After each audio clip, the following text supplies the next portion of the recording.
Thank you everyone for being here, and thank you Julia and Arne for joining us this evening to talk about Louise Nevelson. I have the privilege to be on stage with the two people who are probably the world's foremost experts on Nevelson, and it's a little bit daunting to try to come to terms with the enormous impact that Nevelson has had on the history of art, but also on art in New York City in particular. But I think that we can try to begin to do that a little bit this evening by talking about each of your engagements with the artist, which have been very different, coming from different perspectives and different moments in time. But I think the two of you have had a lovely dialogue over the last few years, and it's been a privilege for me to kind of witness that. So I guess I would start by saying that, a few things about Nevelson, maybe a few biographical details which you may or may not know. That Nevelson was born at the very end of the 19th century. She barely made it in 1899 and died in 1988. So she was born in a small town, Pereyaslav, right outside Kiev, which was then part of the Russian Empire, which is now, of course, Ukraine. And she left at the age of 4 or 5 years old, and moved to a small town in Maine with her family. Grew up in Maine, was always convinced, knew that she was an artist. No one could have told her otherwise. She was very adamant about that. She got married at quite a young age, moved eventually to New York City with her husband, and almost immediately started taking classes in painting, in dance, in singing. She was really somebody who was interested in the creative life in every facet of that. And what emerged after she had her child, a couple of years after coming to New York, was that the demands of the domestic life and of being a mother were sort of incompatible with the life of an artist that she had imagined for herself. And eventually that led to a kind of break. And really the rest was history when she set out on her own, left her husband, and forged this very difficult career as an artist, which saw a lot of enormous challenges, not just because she was a woman in a time when it was really, really difficult to be taken seriously as an artist if you were a woman, but also because she was constantly making work that was challenging people's idea of what art should be. And it wasn't really until her 50s and maybe even her early 60s that she became successful as an artist. So maybe I'll start there, because it's at that point in her life that you, Arne, first meet her. But even before you met Louise, you encountered her work as a young man. You had grown up in Boston much of your young life, and I know your mother used to take you to New York, to the museums. And if I'm not mistaken, that's where you first saw Nevelson's work. And maybe you could, here of course is a picture of you and Louise. And maybe you could say a little bit about that first encounter with Nevelson.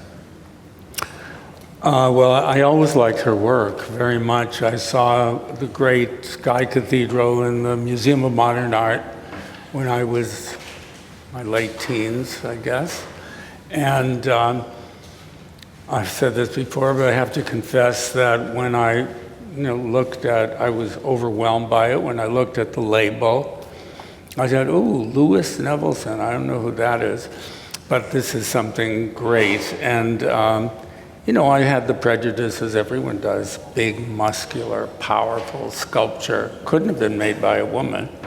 So it was really a big surprise that it was. But I found that out very soon because I looked into her career. But I had a little gallery in Boston at that time. And Martha Jackson was her dealer. And I wanted to do a Nevelson show in my little gallery, which I never thought Nevelson would agree to because I was nobody. And so I went to see Martha, and we got to be friends. And I said to Martha Jackson, can we do this Nevelson show? And she said, I like the idea, but I have to ask Louise. And then she said to me, you know what? Why don't you call Louise? I'll give you her number. You call her and tell her what you want to do, and let's see what she says. So I did, and she said, first thing she said to me was, I haven't been to Boston since I was married there, and that wasn't very good. She said, but maybe it's time to go back. And we talked on the phone and talked on the phone, and it was a really nice talk. And so I rented a U-Haul-it, and I loaded up my U-Haul-it with Nevelson's sculpture and drove it back to Boston and put the show together and invited Louise Nevelson to come to Boston for the opening of the show. And I said, I'll put you up at the Ritz and give a big party for you. And believe me, if we hadn't sold anything, I couldn't have paid the bill at the Ritz. And so she came, and I don't know, there was kind of, sometimes you meet someone, it's kind of an electric click. There's a simpatico between you, and that's what there was with Louise. Unfortunately, we sold 5 pieces out of that show, which was miraculous. And I could pay the Ritz, and I could pay for the party, and that was the beginning of a relationship that was as close as any other member in my family. And how old were you then? No, I was 21 or 22, yeah. And Nevelson was 63. She was in her 60s. She was about 68. How old was she? Well, she was the same. She was, as the century. yeah, she was born in 1899. This was So you started 1962. represented her in 63. Yeah. So Yeah, she 63. My wife always has all of the correct Yes, of course. information. We have Millie Glimcher here, who Yeah. co-founded the gallery in 1960 in Boston with Arne. About Millie, I don't know anything. So that's kind of your origin story with Nevelson. Yeah, that's my origin Julia, I want to ask you, what brought you to thinking about Nevelson? I know you had your own encounters with the work early in your life. You embarked on this book project probably almost 10 years ago now, and it's really, from my perspective, the most important contribution to Nevelson's scholarship in recent memory, and really expands the conversation in ways that are both really concrete and, deeply researched, and also intellectually and theoretically rigorous. So maybe you could say a little bit about what drew you to the work and how you ended up writing this book. Well, thanks for that, and thank you to Arne for all of the work that you've done to support and amplify Nevelson's voice over many decades, and thank you to everyone at the Art Students League. It's such an honor to be here. Yeah, I mean, Nevelson, who is a very towering figure, obviously, in 20th century American sculpture, also has a somewhat sort of slippery relationship to what we might call the modernist canon. She's there and she isn't. She kind of is part of abstract expressionism and yet not always embraced within some of the, I would say, normative timelines. And I think that, like Arne, I was drawn to the sculpture itself. I was drawn to how powerful it was. I loved the words that you just used, muscular, assertive, how much it took up space. I really resonated, especially also with her materiality, how much she was deeply engaged in a conversation with wood, or scavenging, with the collages where she brings in actual trash from the streets, or like little pieces of foil or scraps of cloth even. There was something to me about how almost effortless seeming her creativity felt, and yet assembled into these really rigorous, often grid-like shapes. So there was just, to me, they were just very dynamic, They do so much with really so little in a way, like wood nailed together, painted black often. And I was also, I'm of a different generation than Arne. I'm a feminist art historian. I was very interested in the gendering, in how she did seem to work against the grain of so much masculinist sculpture. She wasn't welding the way David Smith was, but she was making huge environments, And there was something, I think I was drawn to on almost kind of spirited energy that, even though I never met her, I really resonated with the presence that she still seemed to have. And so that's kind of what started me off. I mean, I couldn't have known how many years it would take me to write that book. I think she made a lot of work. It's in a lot of collections all over the world. I tried to see as much as I could. It took me, to Ukraine and, all kinds of places. And super rewarding to work on her. I want to come back to the question of color and also wood, but maybe we can also just talk about that moment of 1962, because that is the moment where Nevelson is tapped to do the American Pavilion for the Venice Biennale. And if you don't know, of course, the Venice Biennale is the most important international contemporary art exhibition. It's been around since the late 19th century. It's a very big deal if you're an artist and you're chosen to represent your country, and especially if that's the United States. So when Nevelson does the pavilion, my understanding is she brings in a whole bunch of work that she chops up and remakes and creates a series of installations that never existed before. Well, and you're looking, before you talk, Arne, just to say, you're looking at images of that 1962 pavilion on the screen. What happened was the pavilion didn't, the organization didn't have enough money to do the pavilion that year. And she had a big exhibition at Daniel Cordier in Paris. And he was a great champion of hers. He introduced her work in Europe. And she was embraced in Europe more than she was in America. And so there was a show that was going to a museum in Europe from Cordier's gallery, I think that's right. And she knows the facts more than I do. And Cordier, and they commandeered that show. Instead of going to the museum, it went to the Venice Biennale. So I went with her. By then, we had a relationship. And I went with her, and all of these works came, and they clearly were not designed for the Biennale. She is the first, or one of the first, of the site-specific artists, and it just didn't work for her. So a lot of these walls and pieces were owned by different people or museums at that point, because Cordier's show did quite well. And Nevelson said to all of us who were helping her, and I was just a helper at that point, well, this doesn't work. We're breaking all these down. And she broke up all the sculptures into their component parts, put them all on the floor, and she rebuilt all of the works to fit into the Biennale. And they had no resemblance to the works that came in to the Biennale. And that was my experience with her several times. We would do an exhibition. There'd be a catalog. There'd be a series of marvelous sculptures. And they come into the gallery, and some of them I may have sold out of the studio, and Nevelson would change them. And somebody bought that, Louise. It's missing 4 boxes now. She said, it's going to be all right. And she always knew how to rebuild the work.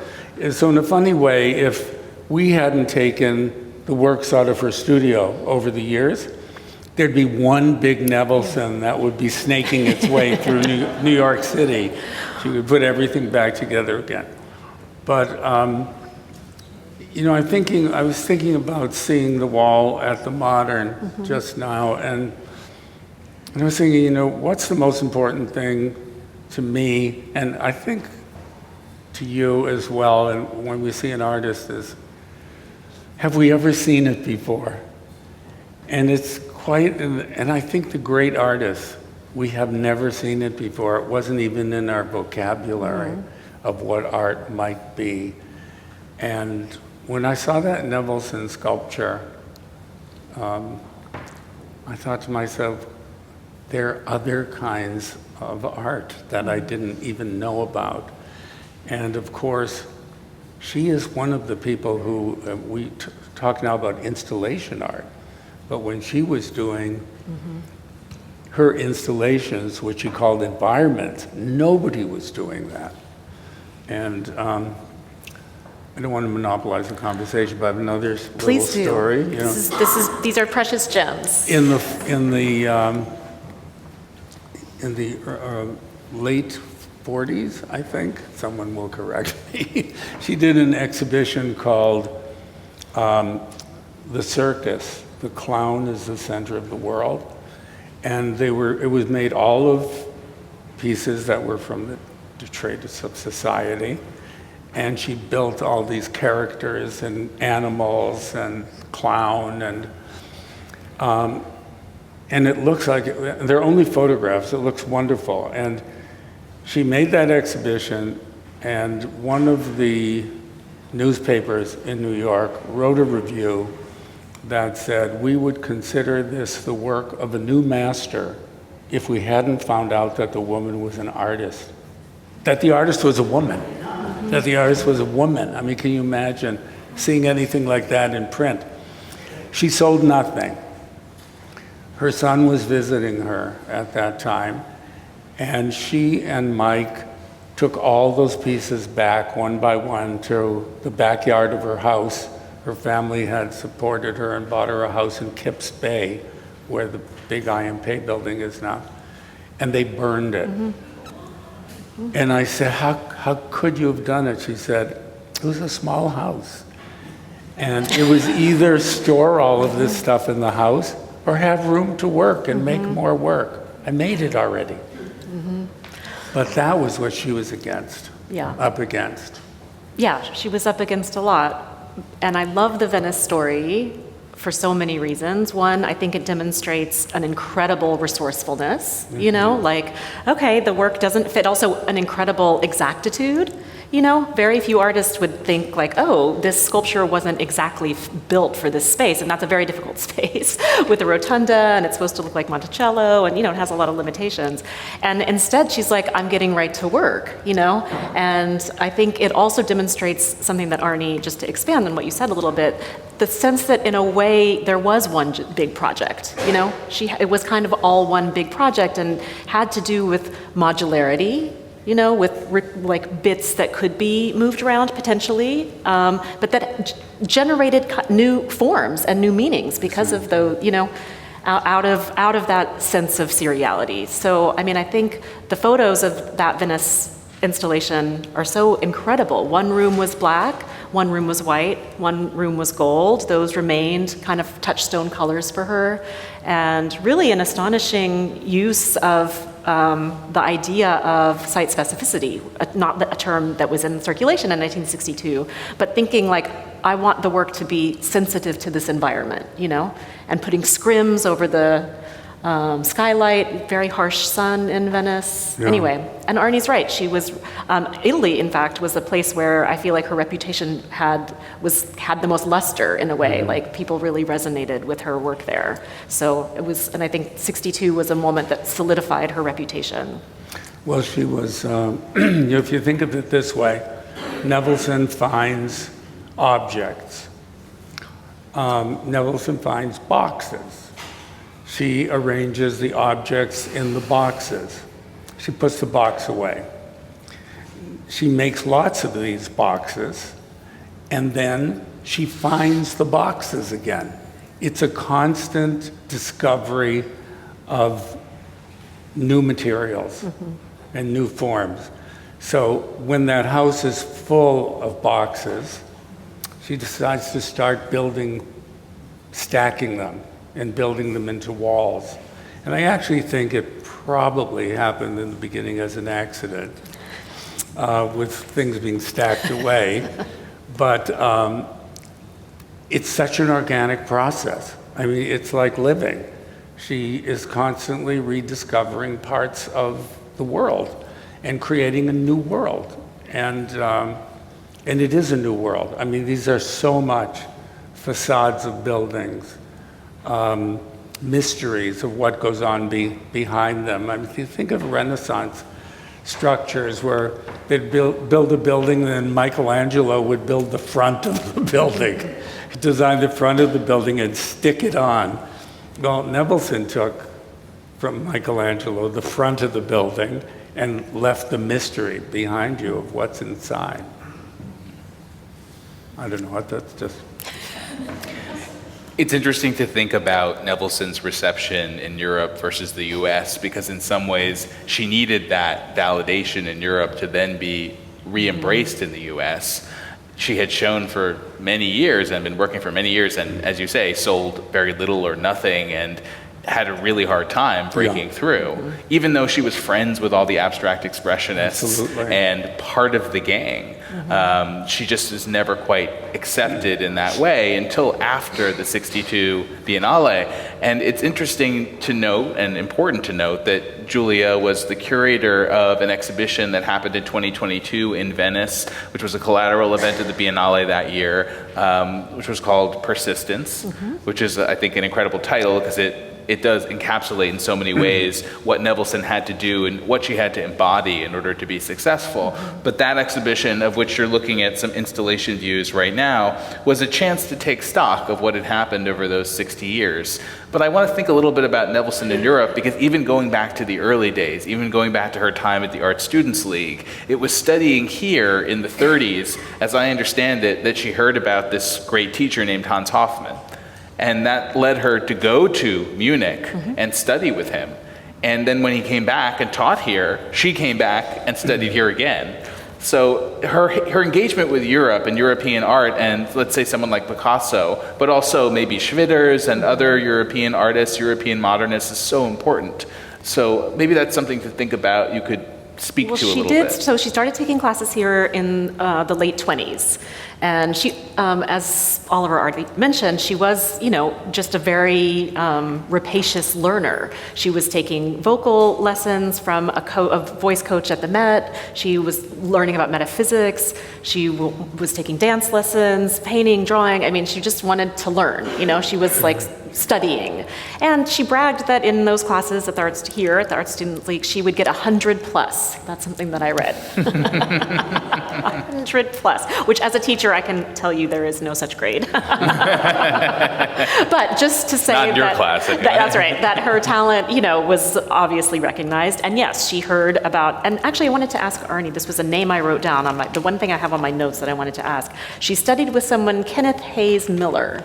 Right. Now, who's that? Tell us about him. He was an artist who was quite well known at the time, and he was very great influence on her, and I think he respected her. He recognized the talent that was there, which I don't believe she felt that other people had. So he was very important to her, but. Vis-a-vis her engagement in New York with the abstract expressionist period, she was a very close friend of Mark Rothko's and Gottlieb's, and Barney Newman was a great friend of hers.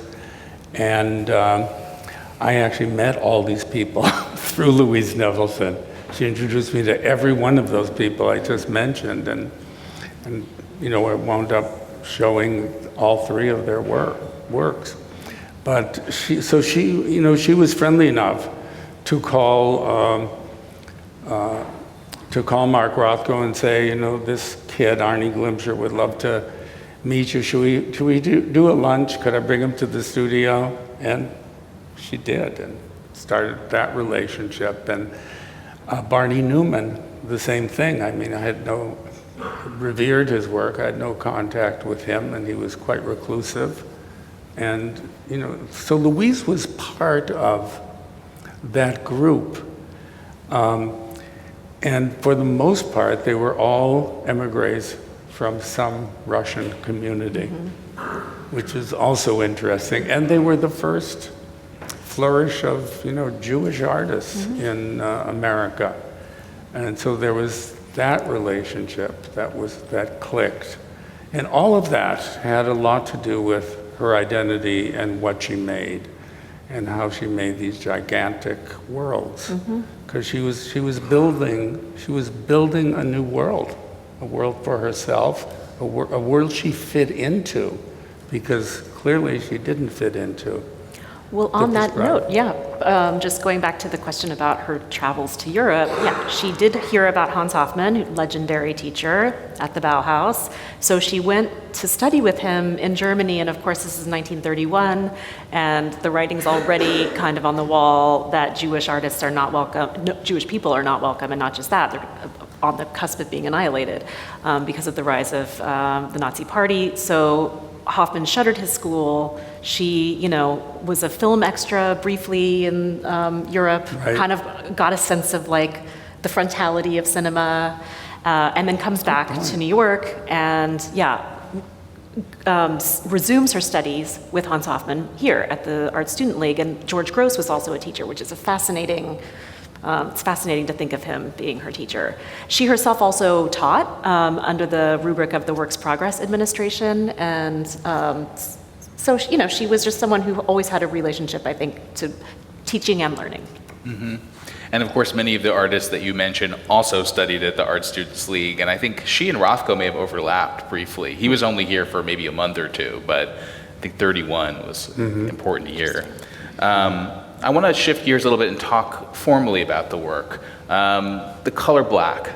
And she arrives at that fairly late in her career as this signature thing that she becomes just indelibly associated with that color. And of course, she makes really important environments in white and gold as well, but black remains this touchstone throughout her career. I wonder, Julia, if you could say something about the use of black in her work. Yeah. I mean, she was kind of a theorist of that color in a way. She had much to say about it, and I think the most important statements have to do with how it lends things a sense of grandeur. Which was the word that comes up repeatedly.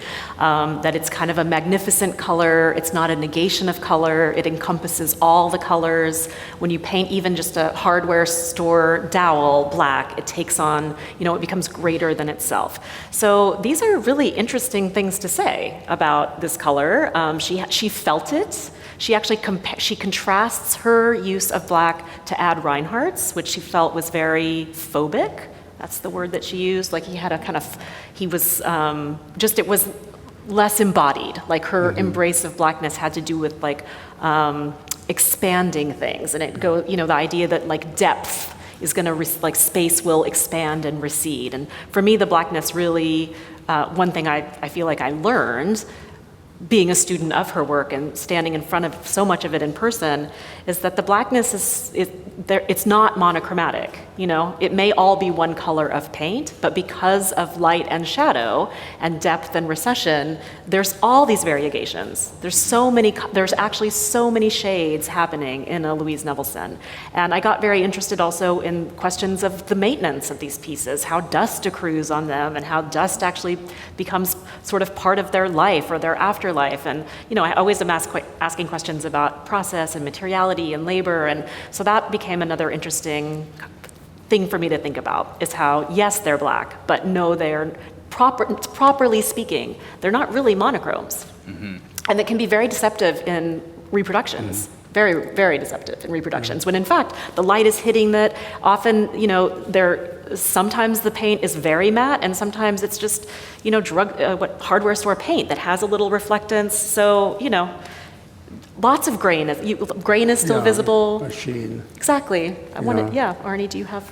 Well, she often said to me that black is the most elegant color. What's interesting is she obviously loved the color black, and it's so perverse for her to say that it incorporates all the colors, because we all grow up thinking it's the absence of color. So again, she constructs her own world with her own meaning. But what I think is interesting, she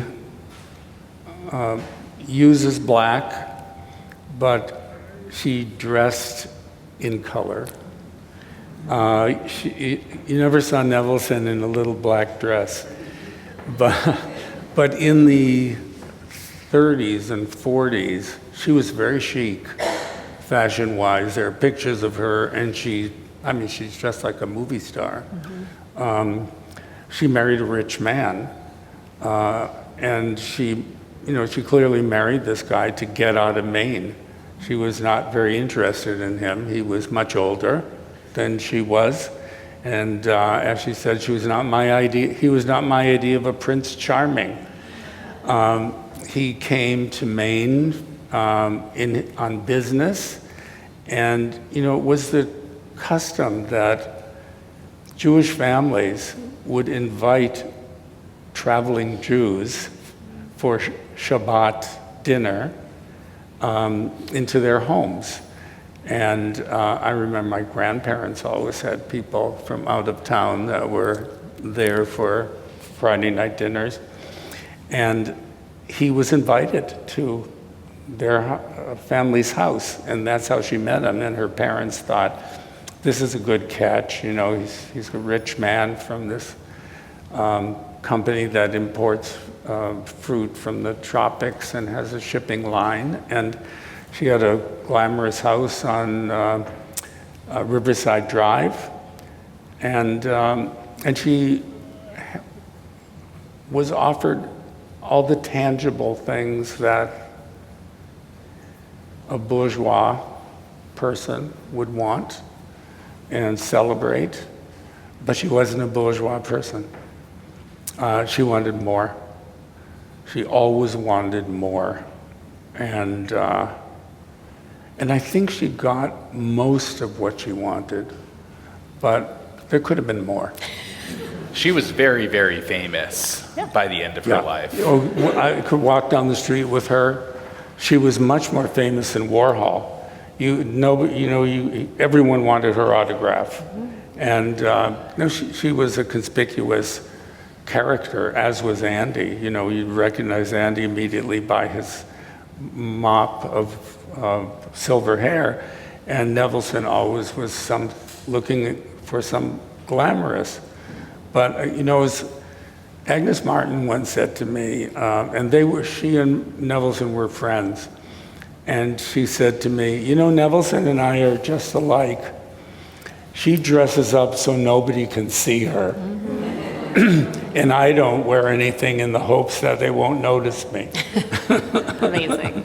My friend, the artist Zoe Leonard, who grew up in New York, recounts walking down the street in the Lower East Side one day with a friend and crossing Louise Nevelson coming by and immediately understanding that was Nevelson and thinking to herself, I could be a woman artist. That category does exist. And it was because of Nevelson, that she was the most, one of the most famous women artists and kind of helped build the path that so many, but literally just thinking to herself that what I want to be does exist in the figure of this person. And famous people influence all aspects of style. And Nevelson changed the history of style. She was the first person to put such incongruous things together as an outfit and make it work. And that became the style. And look at even Gucci today puts all these patterns together that don't work, and denim and mink and whatever. But Nevelson did that from the beginning. She was a great creature of style, and she loved beautiful people, and she had lots of celebrity friends, and everyone loved her. Albee wrote a play about her called Occupant, and Edward was a really dear friend of hers and was with her a great deal.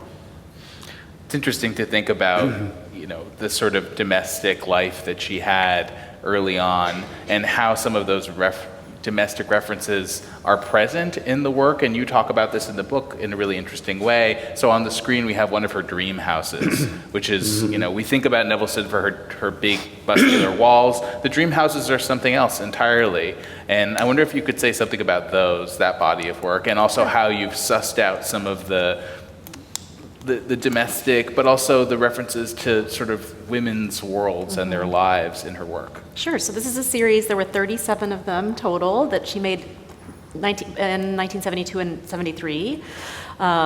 They're quite there's variations on the theme, but yeah, they're not the kind of wall-based reliefs that we associate with her necessarily. These are freestanding. To me, they're interesting for so many reasons, but one of them is that they do, so much of the work references domestic architecture. So a chair leg that you can really tell is a chair, used to have a life as a chair leg, or a piece of, molding that you can see was probably installed in somebody's house. Like this sense of like furniture that has been broken apart or has fallen apart, that has been reused in some way. So these scraps still have some trace of a life that in proximity to a family.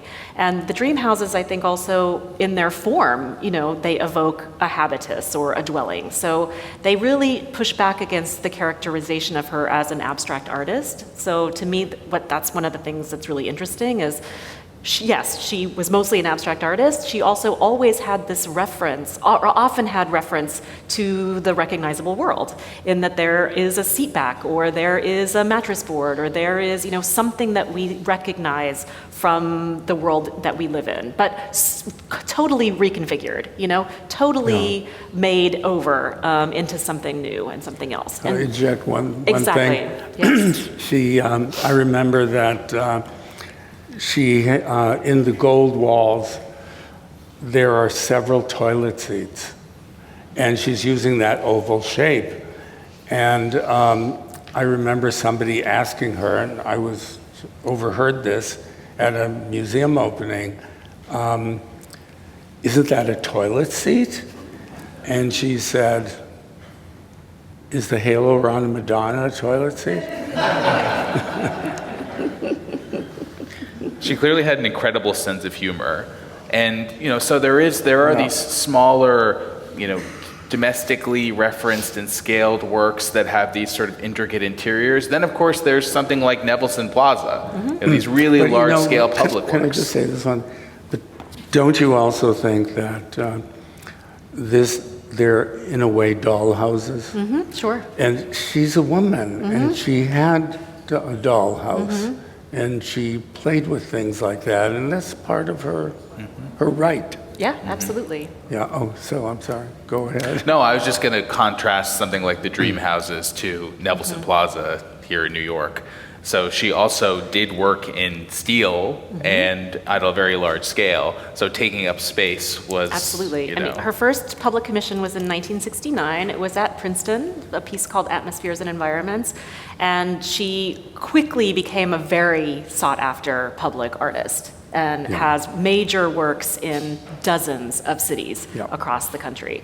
And unlike most people who were making big public, steel things, she did not work with maquettes ever. And actually the story about Venice, where she's reconfiguring everything on the spot, is also how she worked with metal, surprisingly. It's no preparatory drawings, all improvisation, all, with the material and the technicians, obviously at a foundry like Lippincott, which was a fabrication studio, but very much about if this moves, then this needs to move, and this intuitive, on-the-spot creation, which is incredible when you think about the logistics involved. Yeah. And she's on the foundry floor, bossing the workers around. And when the pieces were really big, she's out in the yard with a crane and workers, and she would find pieces of steel that were already made, and scraps from other kinds of construction, and she would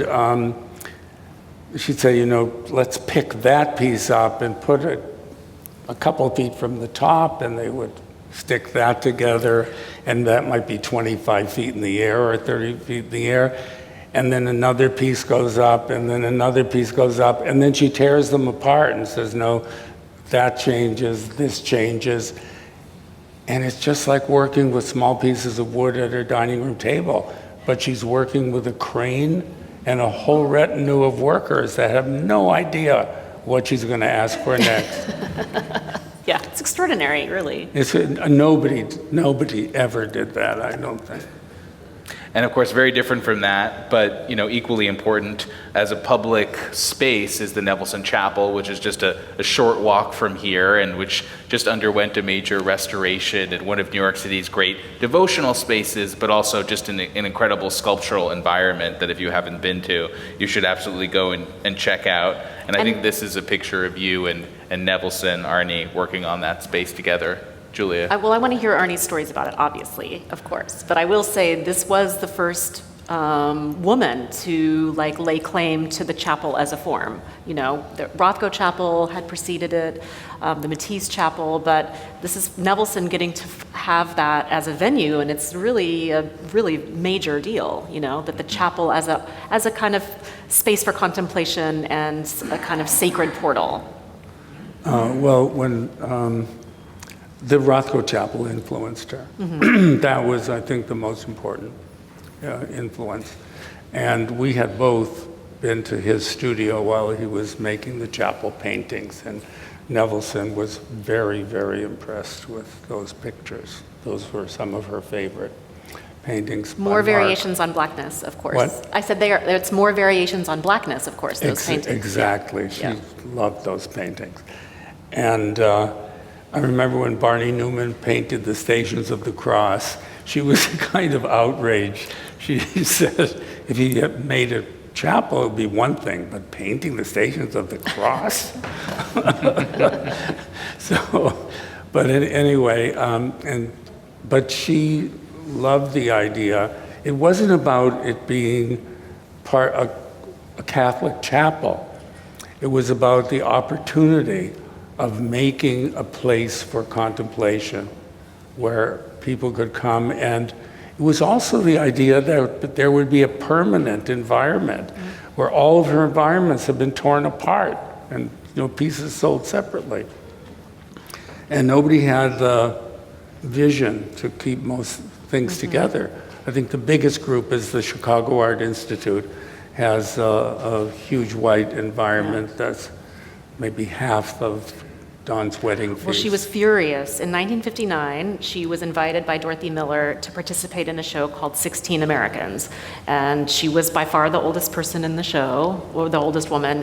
It included the 23-year-old Frank Stella, and she was 59. And she made this huge environment, all in white, called Dawn's Wedding Feast, which she really hoped that it would be, stay together. She even said if a museum had wanted it, I would have given it to them.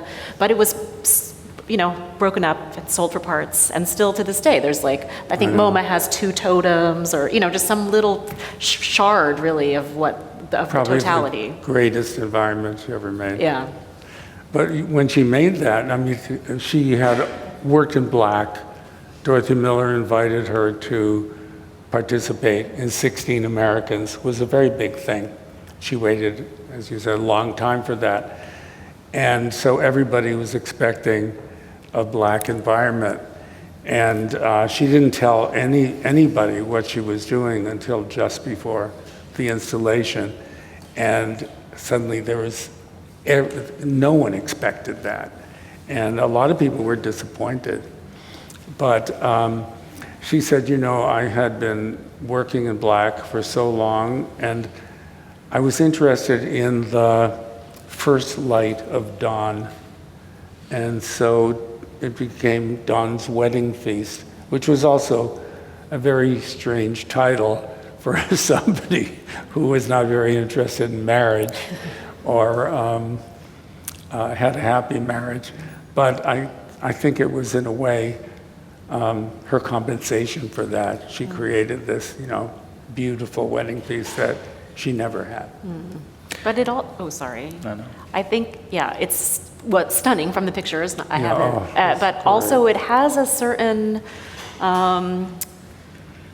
vibrancy. It's not just beautiful. It's beautiful, yes, but also it's almost mechanical and excessive. There's something about it that has also, pistons moving, or kind of the guts of a machine splayed open, just a lot going on, Yeah. Well, the black absorbs light and casts shadows, and the white projected light. And it was lit very carefully, and it was icy cold. And the black is so welcoming, and this wasn't as welcoming. Yeah, it has on it like a rebarbative quality, Yeah, I would say. Yeah. exactly. So I think when it came to the St. Peter's Chapel, the white environment is totally different. She works in very shallow space, and she gives you a lot of room to wander in, and she doesn't overwhelm you in any way. And it becomes, instead of something aggressive, something very peaceful, very recessive, and lets you experience, your dreams, your hopes, your prayers, your whatever. But it was a religious experience for her in that it was awesome. And that's, she didn't feel that her being Jewish and making this chapel in a Catholic church was strange. She was creating beauty, and that's all she cared about. And she was a searcher for beauty and a creator of beauty. Well, we could go on for a very long time about this, but I want to leave a little bit of time for questions from the audience. So if you do have a question,